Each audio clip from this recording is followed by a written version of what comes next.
Hello, welcome to another journey through the wisdom of Rumi. In these verses, I will be interpreting a verses that says there is nothing more painful and harmful than the reed, and there is nothing as nice and friendlier than the reed, which in Persian it says همچو زهری و تریاقی که دید همچو دمساز و مشتاقی که دید. So it's saying that the reed or the flute itself can have two sides, a bad side and a good side. So imagine the singing of the flute that comes from the reed. It can be very sad, and it can remind you of being separated from your essence, can remind you that you are separated from a friend or a family member. And how does it feel? It feels very negative. It feels like a poison, right? That feeling is like a poison. And here he says that nothing is as poisonous and painful as being separated from your essence. However, the reed itself or the flute also can have a positive side, which says there is nothing better than the flute that can be positive. So how is that possible?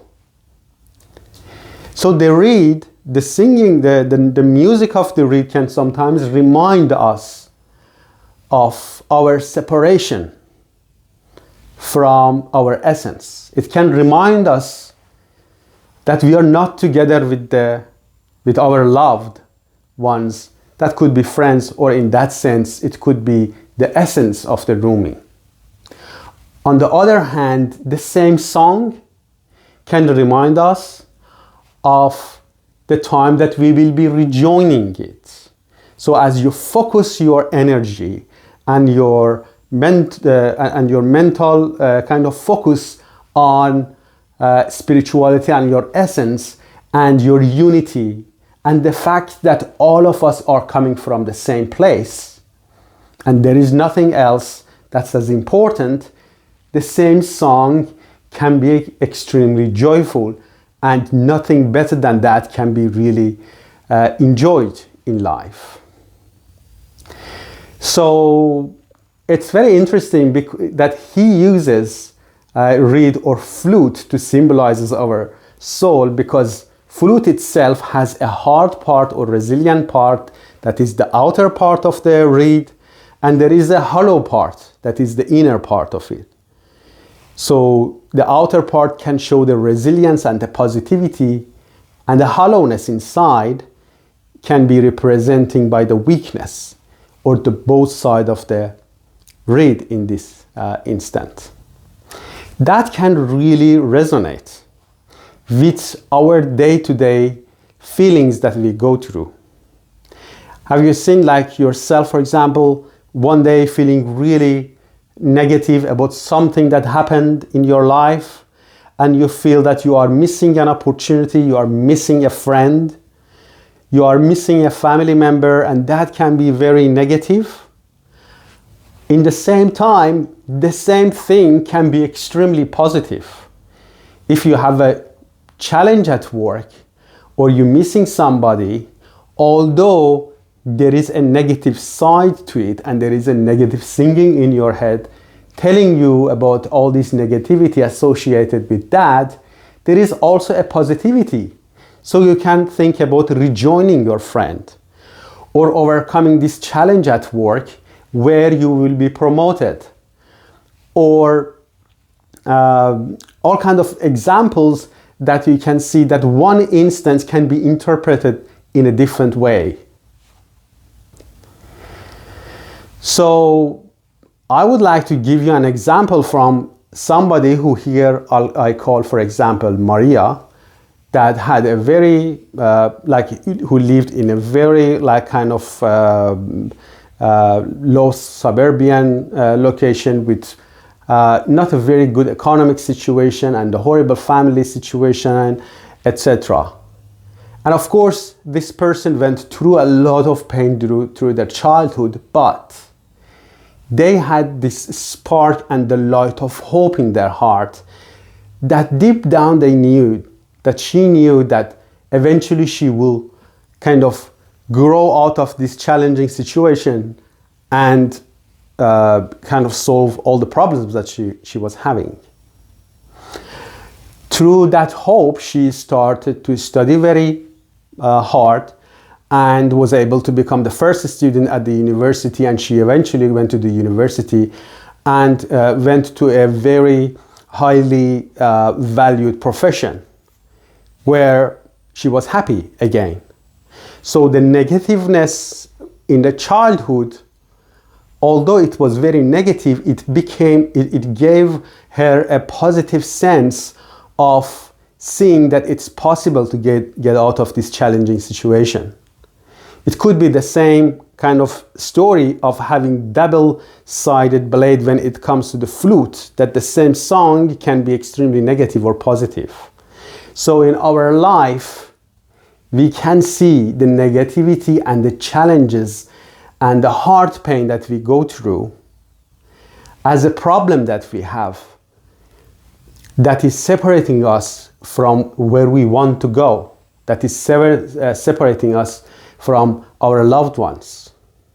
But in the same time, that challenge can give us hope and make us grow to a level that is beyond the level that we are right now. So that story of the reed song being positive and negative can really resonate with our day-to-day life, although Rumi's poetry goes back to hundreds and hundreds of years ago. Let's see what other spiritual teachers and spiritual beliefs think about that. So in my opinion,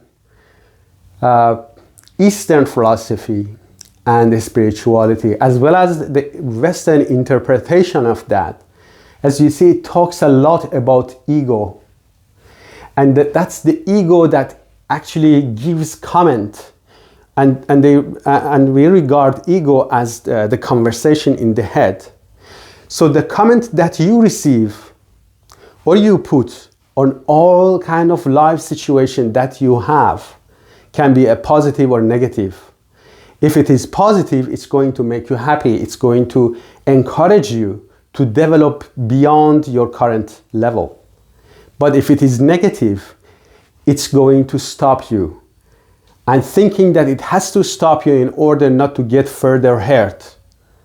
So a lot of people don't try new things or the things that is good for themselves or for their business, because they think if they try that and if they fail, they are going to be hurt, and therefore they would never try that.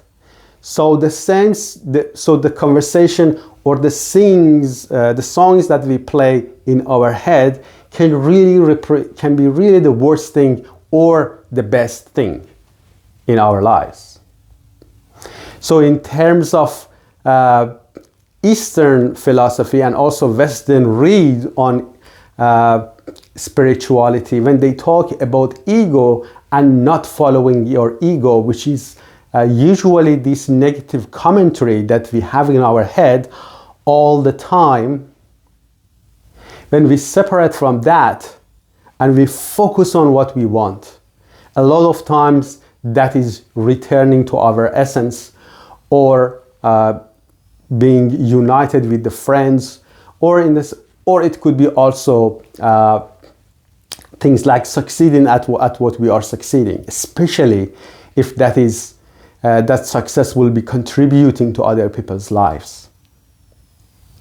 So even the Western interpretation of or kind of view on spirituality, which focuses on having mindfulness and being in our body and also being aware of the words that we put on our head, is aligned with Rumi's wisdom, where in a Eastern interpretation, in a Western interpretation, we have that things to have a freedom and enlightenment is when we stop the ego. about with commenting. And here Rumi says that the reed can have both positive and negative impact, and nothing can be more painful than a negative song that's being played in our head that reminds us of being separated from our essence. And nothing can be more positive than focusing and thinking about rejoining with our essence. So I would like you to reflect on today's video. Please tell me and tell others, what was your experience? When was it that when the reed was singing to your head, it was reminding you a negative things and bringing you all this negative stuff and being very painful, whereas when you focused your attention on the positive and kind of joining your essence, contributing to other people's lives, when did you have that experience and you realize the same song that was being played can be interpreted differently? Yeah, leave a comment in the section, in the comment section, and let everybody else know, and I will be happy to get back to you. So in conclusion of this video, I would like to ask you to listen to the song of the flute or the reed in your head. If it is negative, it's about separation from your source and essence. That can be in a sense also positive if you think about the fact that the joining of the divine is going to be extremely joyful, relaxing and comforting. Thanks so much for watching this video. I really appreciate it. Please hit the like button and subscribe to my channel, and I look forward to speaking to you soon.